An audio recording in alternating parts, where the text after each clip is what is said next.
izin Ibu, sebelum memulai diseminasi ini, izinkan saya memperkenalkan diri terlebih dahulu. Perkenalkan, nama saya Zelvina Karunisa, saya dari SD 1 Wai Halim Permai, calon guru penggerak Angkatan 9 Kota Bandar Lampung. Pada materi berikutnya, di sini kita akan membahas tentang keyakinan sekolah atau keyakinan kelas. Nah, biasanya keyakinan sekolah ini atau keyakinan kelas ini sudah ada di kelas-kelas ya, yaitu kesepakatan kelas. Nah, kesepakatan kelas itu berasal dari peraturan-peraturan yang guru dan murid sepakati. Sedangkan keyakinan kelas itu adalah nilai-nilai yang terkandung dalam kesepakatan kelas yang sudah kita buat. Jadi di sini berupa pernyataan universal yang mudah diingat oleh siswa, dipahami dan harus diterapkan dalam lingkungan sekolah. Dalam pembuatan keyakinan sekolah atau kelas, itu guru berperan dalam mewujudkan terbentuknya keyakinan sekolah atau kelas dengan adanya kesepakatan antara guru dan murid. Jadi sebelum membuat keyakinan sekolah atau kelas, guru dan murid itu mengeluarkan pendapat kira-kira peraturan apa saja yang harus kita terapkan di dalam kelas. Nah, setiap murid ikut berkontribusi dalam peraturan tersebut, ikut membuat, ikut mengeluarkan pendapatnya. Biasanya ada 10, ada 15 peraturan sekolah, peraturan kelas yang dibuat oleh murid. Nah, dari sebanyak peraturan tersebut, guru mengembalikan lagi ke murid. Kira-kira satu kelas itu sepakat atau tidak kalau ada peraturan ini. Nah, itu yang dinamakan kesepakatan kelas. Sedangkan kalau keyakinan kelas itu nilai-nilai yang terkandung di dalam kesepakatan kelas. Oke, pembentukan keyakinan sekolah atau kelas. Yang pertama, pernyataan keyakinan kelas dibuat dalam bentuk kalimat positif. Artinya, tidak boleh menggunakan kata jangan, tidak, atau kata-kata negatif lainnya. Yang kedua, keyakinan kelas hendaknya tidak terlalu banyak. Ya ibu-ibu, jadi kalau keyakinan di kelasnya ada 10, ada 11, ada 12, dikerucutkan. Ya, dikerucutkan menjadi sedikit sehingga tidak terlalu banyak. Yang ketiga, keyakinan kelas sesuatu yang dapat diterapkan di kelas. Artinya nilai-nilai dari keyakinan tersebut harus kita terapkan di dalam kelas. Yang keempat, semua warga kelas hendaknya ikut berkontribusi dalam membuat kesepakatan kelas.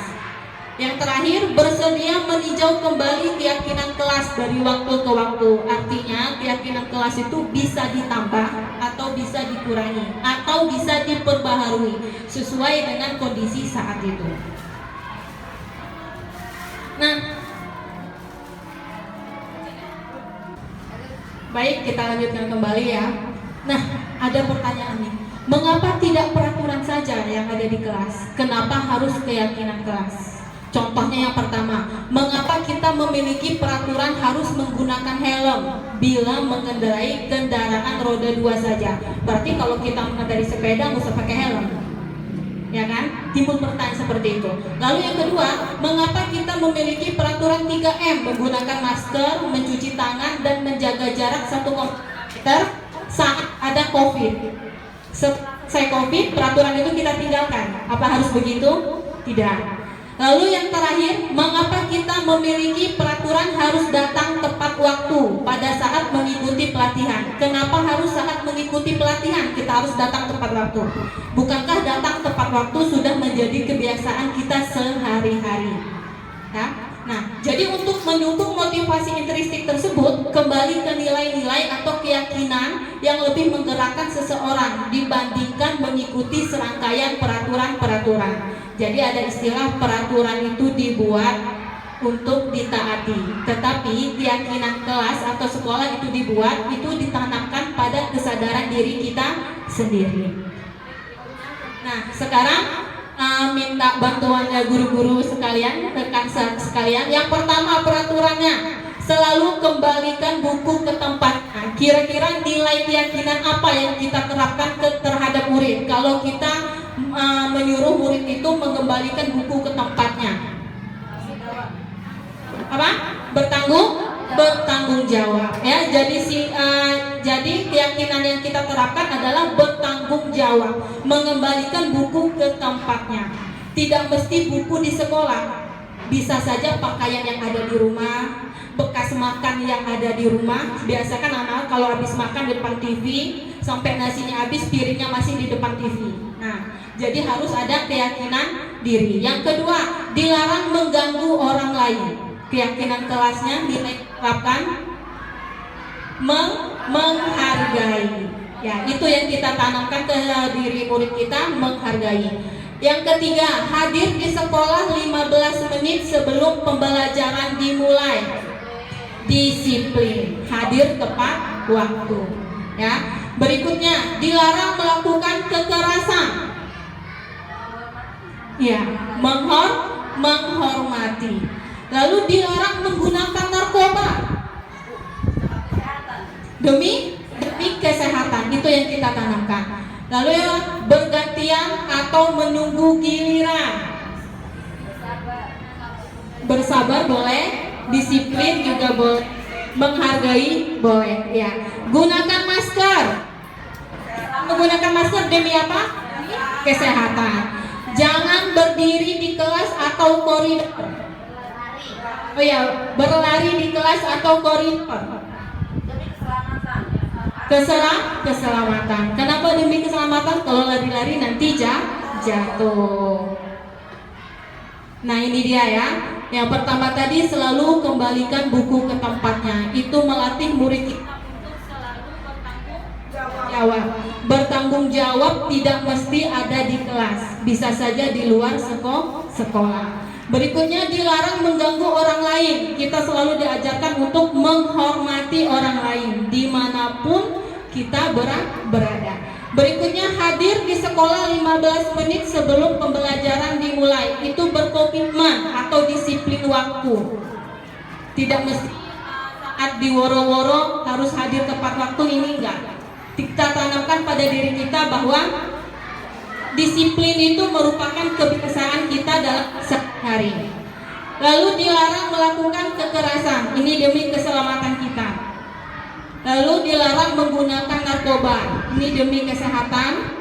Gunakan masker, kesehatan juga. Jangan berdiri di kelas atau koridor, keselamatan atau keamanan.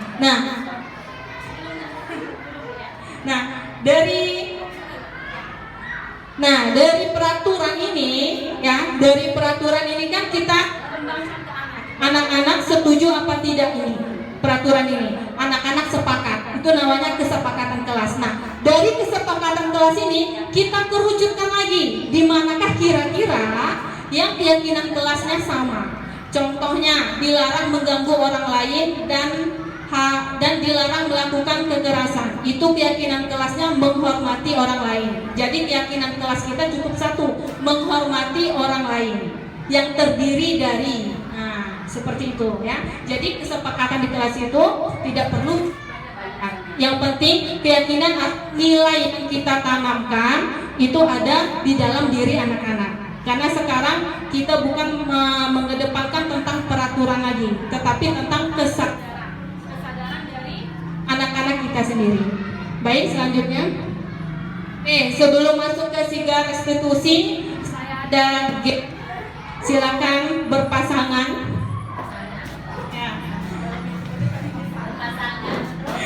Berpasangan. Ya. Satu orang menjadi huruf A, sebelahnya lagi huruf B. Ya. Yang huruf A yang menjadi A itu menggenggam tangannya. Ya, tangannya di kepala, yang A, ya.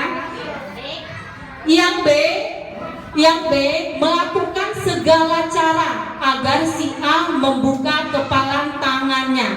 Boleh dihardik, boleh dimarahin, boleh dikritikin, boleh disogok, terserah. Pokoknya ini bagaimana caranya agar si A ini membuka kepalan tangannya. Silakan dicoba. Ya, silakan dicoba.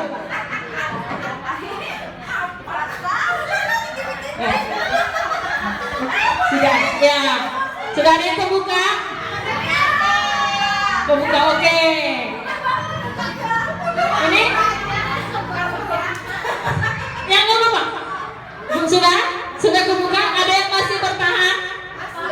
Masih bertahan. Coba yang masih bertahan, Ibu Seri sudah melakukan apa? Dikasih duit dong. Kasih duit, kasih makan kamu. Oke, dikasih makan, dikasih duit gak mau. Kalau saya mah mau.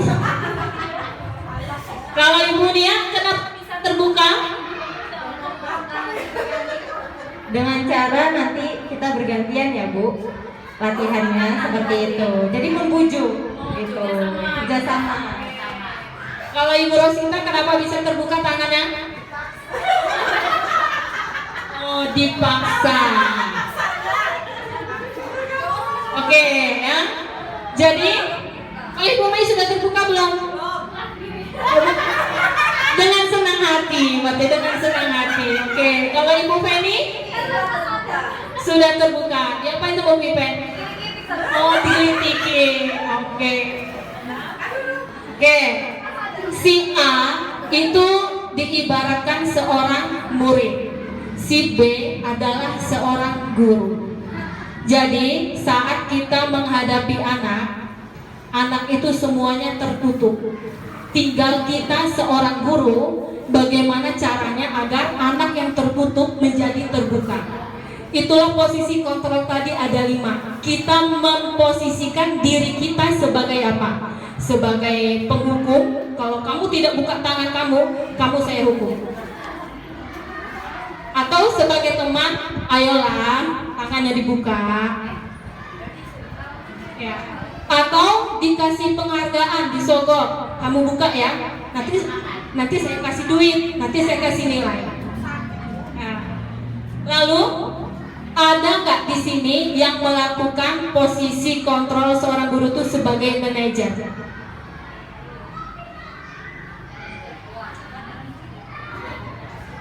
Ada tidak?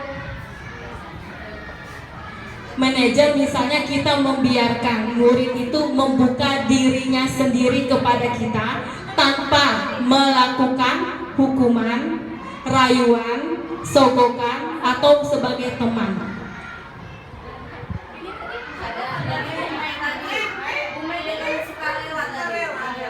Dengan sukarela, ya.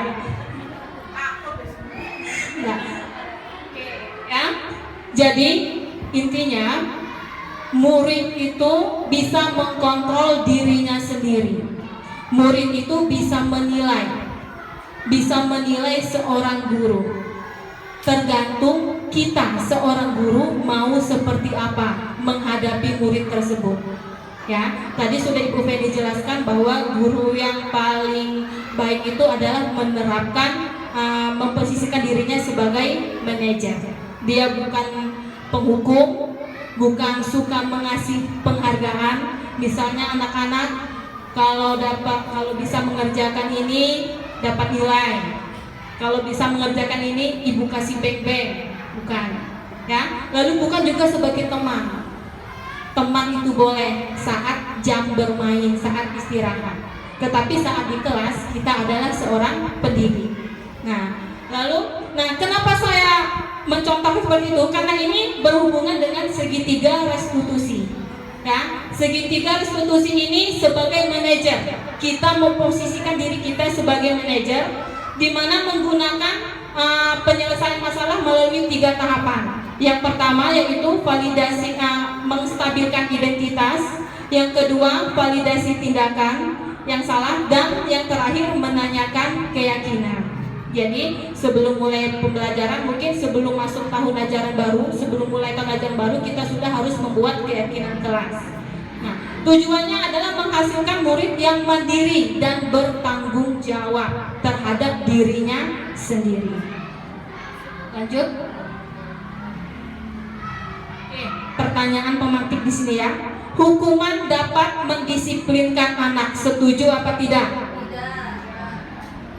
Sebelum mengetahui segitiga restitusi ya Bu ya, kira-kira hukuman dapat mendisiplinkan anak, betul apa tidak?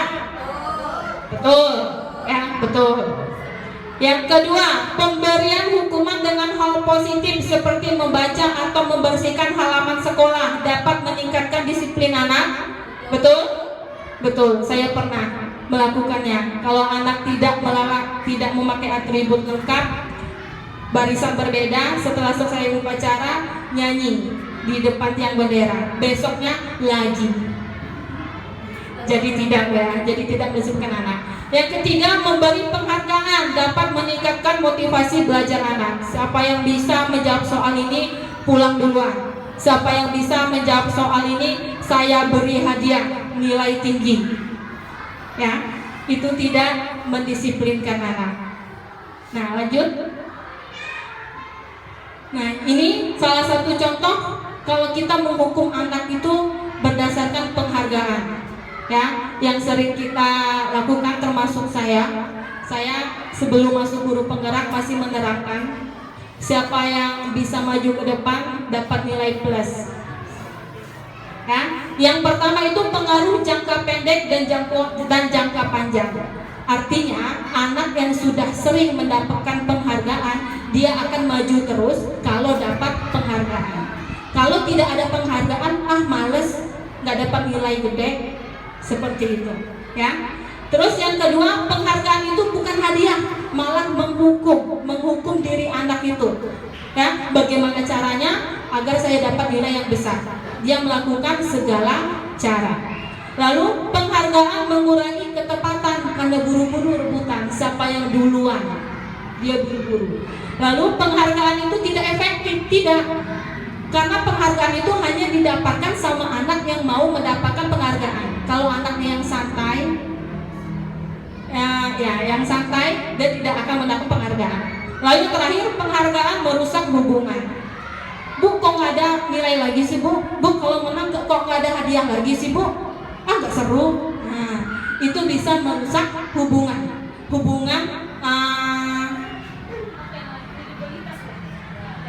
Kredibilitas seorang guru terhadap murid. Jadi murid itu tidak menghargai kita lagi sebagai guru. Kalau kita menerapkan penghargaan sebagai hukuman. Lanjut. Ya. Selanjutnya, penghargaan juga menurunkan kualitas seorang guru. Ya. Juga penghargaan mematikan kreativitas. Karena siapa yang cepat dia dapat hadiah, jadi anak yang kreativitasnya tinggi tidak pernah dapat hadiah karena dia memiliki wawasan yang luas. Lalu berikutnya, penghargaan mengurangi motivasi intrinsik. Ya, intrinsik. Lanjut. Nah, ini ya ada dua hukuman atau konsekuensi. Ya, yang pertama, mencatat 100 kali di dalam buku kalimat saya tidak akan terlambat lagi karena terlambat sekolah. Kira-kira ini hukuman apa konsekuensi ibu-ibu? Hukuman. Lalu yang kedua, lari mengelilingi lapangan basket 2 kali karena terlambat hadir di sekolah. Hukuman apa konsekuensi? Hukuman. Murid diminta untuk push up 15 kali karena tidak menggunakan masker ke sekolah. Hukuman. Menggantikan kertas tugas teman yang telah dicoret-coret.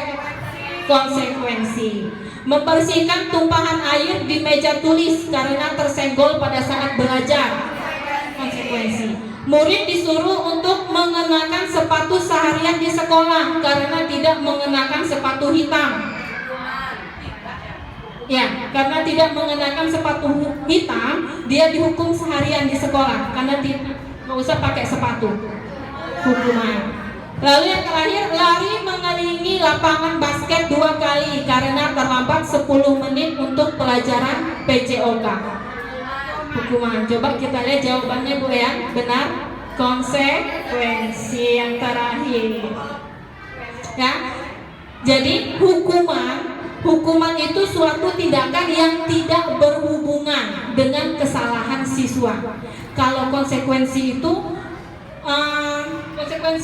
hal yang dilakukan oleh siswa yang berhubungan dengan kesalahannya. Ya. Kenapa yang terakhir itu lari mengelilingi lapangan basket 2 kali karena terlambat 10 menit untuk pelajaran PCOK itu termasuk konsekuensi karena teman-temannya sebelum ke lapangan, sebelum pas masuk di lapangan itu melakukan pemanasan, sedangkan teman yang terlambat tidak melakukan pemanasan. Jadi konsekuensinya dia lapangan lari mengelilingi lapangan, ya.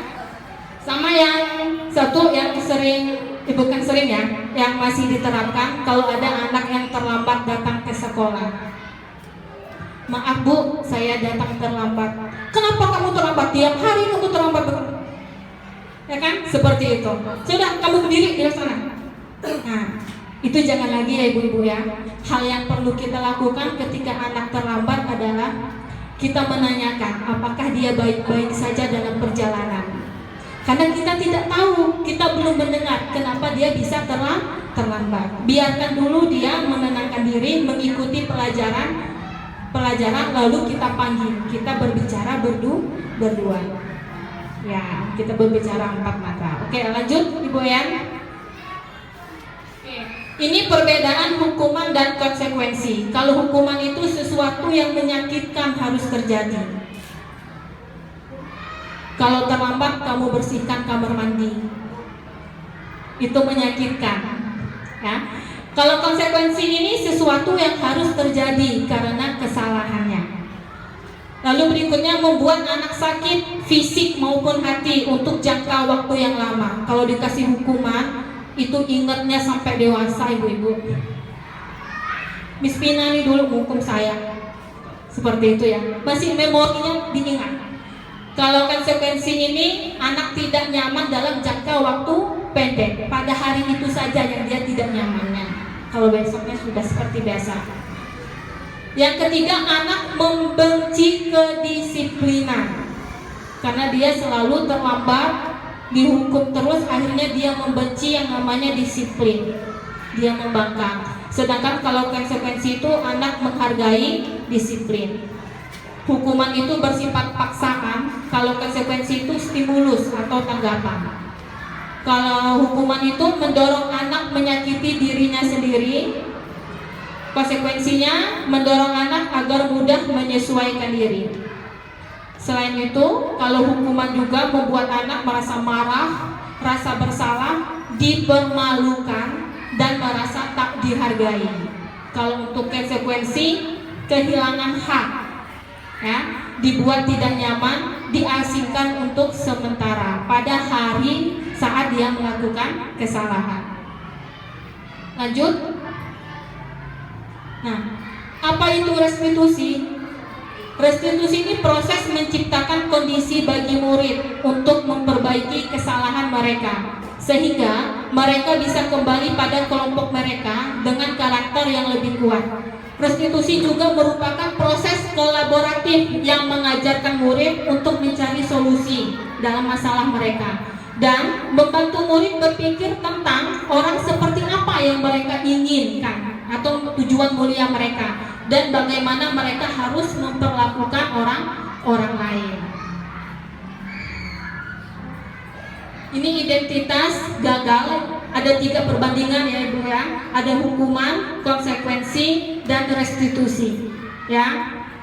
Kalau saya masih di tahap hukuman konsekuensi sebelum masuk guru penggerak.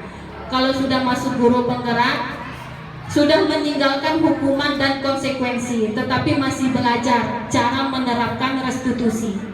Karena untuk menerapkan restitusi itu yang dinetralkan adalah gurunya dulu. Mental gurunya harus dinetralkan terlebih dahulu.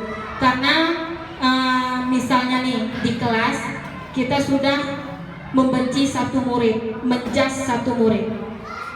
Apapun kelakuan anak itu kita anggap nakal, kita anggap benci. Nah, jadi kalau kita sudah seperti itu, kita tidak bisa menerapkan restitusi karena kita sudah timpang sebelah karena mental gurunya dulu. Yang pertama harus sabar, kita harus mengontrol emosi kita dulu ya. Jadi hukuman itu negatif, tidak diperbolehkan sama sekali, sedangkan konsekuensi itu netral. yang paling bagus itu adalah restitusi, yaitu bernilai positif. Lanjut. Ciri-ciri restitusi yang pertama, bukan untuk menebus kesalahan, tetapi belajar dari kesalahan. Yang kedua, memperbaiki hubungan. Yang ketiga, ini tawaran kita terhadap murid, bukan dipaksakan. Yang keempat, restitusi ini menuntun untuk melihat ke dalam diri murid. Yang kelima, mencari kebutuhan dasar yang mencari tindakan. Kebutuhan dasar manusia ada 5 tadi Ibu ya. Bertahan hidup, membutuhkan kasih sayang, apalagi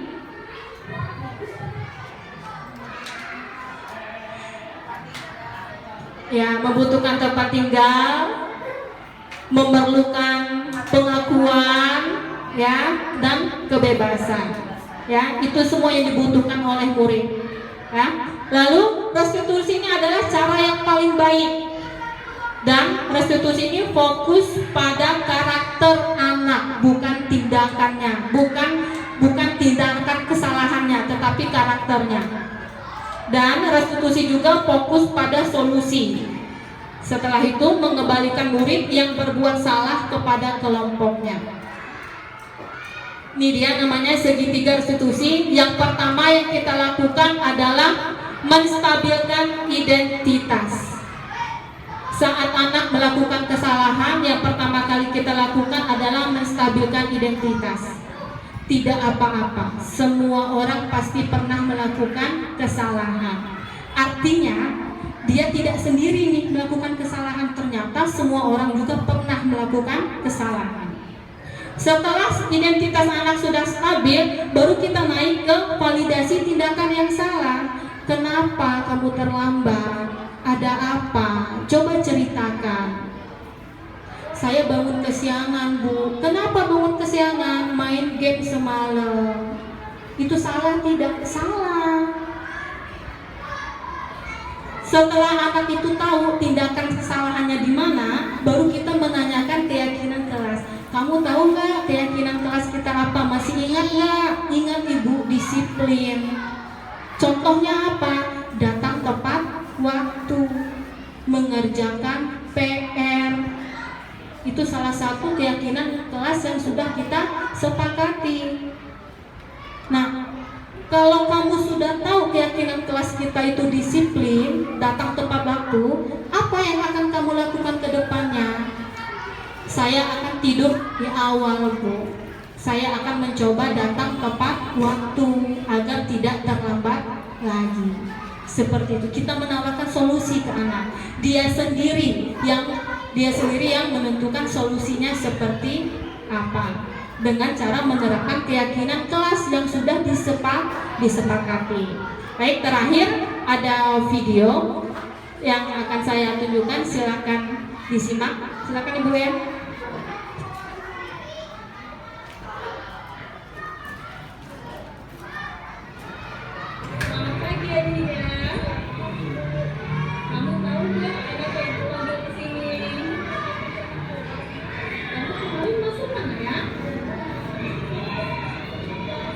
Iya, semua orang pasti pernah melakukan kesalahan, ibu juga pernah melakukan kesalahan, dan orang yang melakukan kesalahan itu pasti ini akan mengkritik.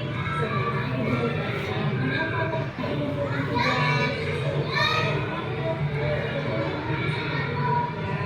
Kamu masih ingat nggak keyakinan kelas kita? Kalau kamu ingat, kira-kira yang kamu lakukan sudah sesuai tidak dengan keyakinan kelas kita? Keyakinan kelas kita yang mana yang mau kamu lakukan? Nah, itu kamu tahu. Apakah kamu ada solusinya untuk melakukan ini?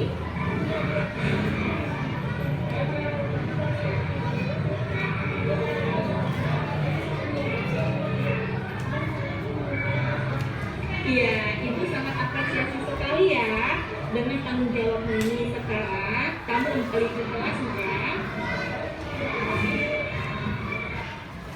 Ya, ini adalah salah satu contoh ketika seorang anak tidak mengerjakan PR, bukan hanya sekali tetapi berkali-kali. Di sini kita ditanyakannya juga jangan di dalam kelas. tapi kita panggil ke suatu ruangan di mana tidak ada orang lain yang terlibat. Kita tanya dulu mengapa, kenapa, dan bagaimana. Ya, karena kita tidak tahu kan masalah yang dihadapi anak itu. Kita akan tahu setelah dia bercerita. Nah, untuk memancing dia bercerita itu tidak bisa dipaksa. Seperti kepala tangan tadi, kita tidak bisa memaksakan jari kita masuk membukanya. Tapi kita harus pelan-pelan, kita harus tahu kebutuhan anak itu apa. Apa kebebasan, apa kasih sayang, seperti itu. Ya, jadi itu salah satu contoh penerapan segitiga restitusi. Ya, untuk sekarang masih belajar. Tidak apa-apa, tidak ada kata terlambat untuk belajar. Marilah kita menjadi guru yang dirindukan oleh anak-anak. Dirindukan anak-anak itu karena kehebatan kita, karena keberhasilan kita, bukan karena hukuman yang kita kasih. Seperti itu. Jadi alangkah senangnya kalau kita lagi jalan, ada yang WA kita, Miss Vina apa kabar? Miss Vina masih ingat saya nggak? Seperti itu. Artinya kalau anak sudah seperti itu, kita punya kesan baik ke anak-anak tersebut. Dan untuk menjadi guru yang dirindukan, pertama yang harus kita lakukan adalah menjaga mental kita dulu sebagai seorang guru. Kita harus bisa mengatur emosi kita terlebih dahulu. Jangan bawa permasalahan rumah ke sekolah. Jangan bawa kepusingan kita ke sekolah. Jadi saat kita berada di sekolah, kita sudah menjadi diri kita yang baru. Kita tinggalkan semua keluh kesah yang ada di luar sekolah. Jadi saat kita menghadapi kenakalan anak, kita sudah bersikap netral terhadap anak-anak. Seperti itu. Itu saja yang bisa saya sampaikan.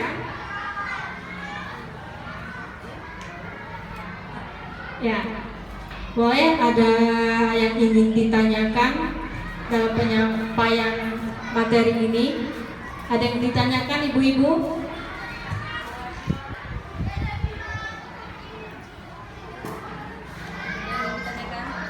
Sudah terjawab semua. Ada yang depan bisa jelas. Sudah jelas. Sudah jelas? Alhamdulillah ya. Mudah-mudahan mulai hari ini kita menerapkan segitiga restitusi perlahan, tidak perlu tidak mesti ketiga-tiganya langsung. Kalau ketiganya langsung, alhamdulillah, perlahan dulu kita stabilkan emosi kita dulu ya. Jangan sampai pas masuk kelas lihat kelas berantakan langsung marah-marah, gitu, jangan dulu ya. Baik, untuk selanjutnya adalah penguatan dari ibu kepala sekolah. Saya persilakan. Terima kasih Ibu Vina. Kadang Ibu Kero, Ibu Vina, Ibu Feni. Kalau kata teman Ibu, kembar ya Bu? Enggak, ini tuh beda Ibu, cuma mirip namanya. Ya, tadi kita sudah menyimak yang disampaikan oleh Bu Vina dan Bu Feni mengenai diseminasi budaya positif dan diseminasi segitiga restitusi. Nah, budaya positif ini yang sudah kita sepakati atau keyakinan sekolah yang sudah kita laksanakan, semoga kita dapat konsisten. Konsisten itu berat ya. Konsisten itu berat, tetapi kalau memulai itu mudah. Nah, untuk konsisten itu kita harus saling menguatkan satu sama lain, harus saling mendukung satu sama lain. Karena apa? Karena kita semua ini teamwork, bekerja sama, kolaborasi. Nah, seperti itu. Untuk kedepannya, semoga budaya positif yang sudah kita laksanakan di sekolah dapat bertambah lagi pembiasaan-pembiasaannya. Nah, Ibu tunggu kreativitas ide-ide yang bagus dari Ibu Guru 2 ini ya, dan Ibu Guru yang lainnya. Tidak hanya berpatokan oleh Bu Vina dan Bu Feni, boleh Ibu Eyang, Ibu Seri, Bu Nia, Bu Olin, Bu Rosita, Bu Ipet, atau Bu Melinda, Bu Aini, dan Bu Rojayanti. Ya, ada lagi yang belum disebutin. Semuanya ya, semuanya ibu tampung kita kerjasama, kita koordinasikan. Kalau misalnya masuk akal dengan apa yang akan kita laksanakan, kita laksanakan, ya Bu ya. Karena apa? Semuanya bermuara kepada kepentingan yang berpihak kepada murid, gitu. Sesuai dengan kodrat zaman, ya, kodrat zaman dan kodrat alam. Nah selanjutnya segitiga restitusi itu tadi sudah cukup jelas disampaikan oleh Ibu Feni mengenai apa konsekuensi dan hukuman. Jadilah ibu guru yang dirindukan oleh murid-muridnya. Jangan sampai kita sudah meninggal pun masih diingat kejelekan kita. Nauzubillah min zalik. Karena apa? Sudah ibu alami sendiri. Ibu naik Grab car waktu ibu masih guru di Gunung Sula. Ibu Tit, itu masih ada nggak di sini Bu? Oh sudah meninggal 2 tahun yang lalu. Ibu itu saya dicubit Bu, masih ingat sampai sekarang ini perut saya. Nah, seperti itu. Kejam bener ibu itu. Udah sekarang doakan saja Mas. Nah itu Mas itu masih bujang. Nah itu kan udah dewasa kan, sudah bisa cari uang, sudah dewasa, sudah mungkin entah bujang entah sudah menikah gitu, tapi masih muda. Dia bukan merindukan tapi mengingat kesakit hatian yang ia rasakan itu. Nah penguatan dari ibu seperti itu mudah-mudahan intinya menjadi ibu guru yang dirindukan, ya, dirindukan oleh murid-muridnya. Itu cita-cita kita, ya. Apabila ibu salah kata, salah tingkah laku, dan ibu Feni, ibu Vina salah kata, salah tingkah laku menyinggung perasaan ibu guru semua, ibu mewakilinya, ibu minta maaf yang sebesar-besarnya. Ibu tutup ya. Billahi taufiq wal hidayah. Wassalamualaikum warahmatullahi wabarakatuh. Bersiap, berdoa mulai.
Indonesia tanah airku, tanah tumpah darahku. Di sanalah aku berdiri, jadi pandu ibuku. Indonesia kebangsaanku, bangsa dan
Oke, sudah ya? Sudah. Oke, sekarang Miss mau tanya dari Robi. Kira-kira apa kesepakatan kelas yang Robi ajukan? Yang pertama apa Robi? Tidak datang terlambat. Oke, tidak datang terlambat. Setuju apa tidak? Setuju. Setuju. Siapa di sini yang suka datang terlambat? Ada? Ada. Bagus. Tepat waktu semua ya. Oke, coba ini sekretaris dicatat ya. Oke, yang berikutnya coba dari Wais. Wais? Iya, buang sampah pada tempatnya. Setuju apa tidak? Setuju. Buang sampah harus pada tempatnya. Jadi kelas kita menjadi bersih. Oke. Kalau dari Sekar? Nah, setuju tidak melaksanakan piket? Jadwal piket sudah dibagi? Sudah. Sudah tahu piketnya hari apa saja? Oke, seminggu berapa kali kita piket? Sekali. Jadi kalau dia mendapatkan jadwal piket, usahakan datang lebih awal. Jangan sampai terlambat. Oke. Ada lagi coba dari Sania. Peraturan apa lagi Sania? Mengerjakan PR ya. Kesepakatan kita berikutnya mengerjakan PR. Ada yang setuju? Setuju. Oke, kalau dari Mita? Iya, memakai seragam sesuai jadwal. Coba misalnya ini hari apa? Kamis. Kenapa pakai baju olahraga hari Kamis? Oh, ada pelajaran PJOK. Oke ya, kalau pelajaran PJOK pakai baju olahraga. Kalau tidak ada pelajaran PJOK hari Kamis, jadwalnya bajunya apa? Baju batik. Oke, berikutnya kalau dari Reva. Kesepakatan kelas apa lagi nak? Iya, salam saat bertemu dengan guru. Jadi kalau kita ketemu guru harus salim, salam dan senyum, ya. Jangan sampai kita salaman tapi mukanya cemberut. Setuju apa tidak? Setuju. Oke, kesepakatan kelas berikutnya. Miss kita Aisyah. Iya, memakai sepatu hitam. Ya, jadi yang masih memakai sepatu putih diganti menjadi sepatu warna hitam. Sepatu yang dominan warna hitam. Oke, bagus. Ya, kesepakatan berikutnya ada yang mau berpartisipasi? Oke, Fatur.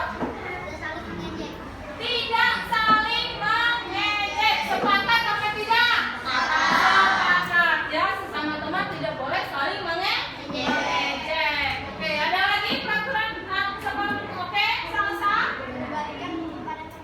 Iya, mengembalikan buku pada tempatnya. Sepakat apa tidak? Sepakat. Jadi setelah kita meminjam atau membaca buku di pojok baca, itu harus dikembalikan ke tempatnya semula. Oke, ada lagi? Oke, coba Dafa. Oke, angkat tangan ketika bertanya atau berbicara. Ya, jangan dulu berbicara sebelum dipersilahkan. Sepakat apa tidak? Sepakat. Ada lagi kesepakatan berikutnya? Sudah?